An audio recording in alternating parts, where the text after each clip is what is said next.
It's somebody I never knew, although I carry the pride. Imagine with me for a moment this 55-year-old man at age 4. That's when Mike Lawson learned his father wasn't coming home. But he knows him. Yes, he does. He's heard the stories, and there are moments that live in his memory.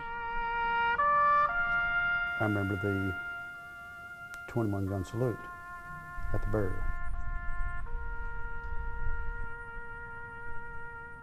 Hey!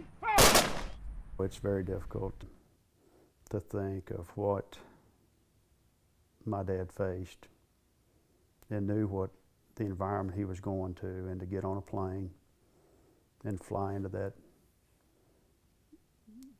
known yet unknown situation. I can't imagine what strength it took.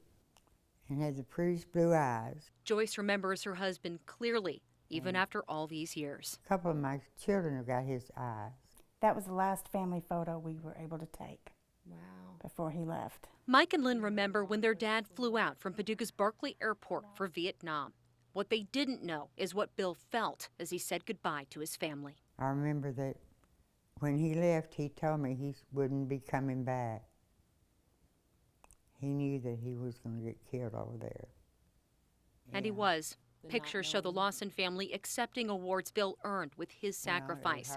As for how he died, the government sent this letter in 1967. Gives a pretty vivid description that he was killed in Vietnam, and this was the event surrounding his death. This was their truth for 40 years, until Mike got a phone call. The person on the other end of the line asked, if I was Mike Lawson, if I had a father who was killed in Vietnam in 1967. The author of this book was looking for information on Mike's dad, and he had declassified information about how Bill really died.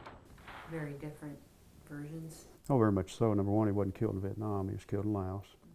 All members of the group that day weren't killed. There were 2 that survived. This is my dad. Bill was part of a special ops group called Spike Team Michigan. The group of U.S. and indigenous soldiers conducted secret missions into Laos. There's no identification markings on his uniform. What I'm told is that because of the secrecy of the missions is that they went in with nothing that could tie them back to the U.S. The 2 men who survived and were there the day Bill took the shrapnel that killed him told Mike about the hell they lived through. That day when they went into Laos, I think, number one, it was a day that you hear about the nightmares of Vietnam, and I think that was one of those days for those gentlemen.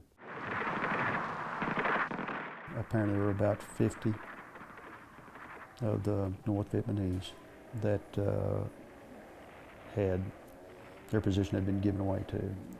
And so they were under, on the run is the way he put it all day.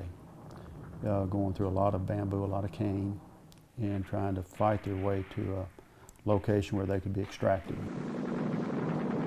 But the enemy was too intense, too close. They essentially had to call the airstrike in on top of their position. It was ultimately friendly fire that killed him. Knowing the truth doesn't bring Bill back, but it does give the Lawsons something important. Well, it just brings closure, and it means the world. Well, I'm proud of him. Always will be. Time is getting late, and we're supposed to leave camp again tomorrow for a few days, so I'll close for now and write more when I get back. I love and miss you terribly.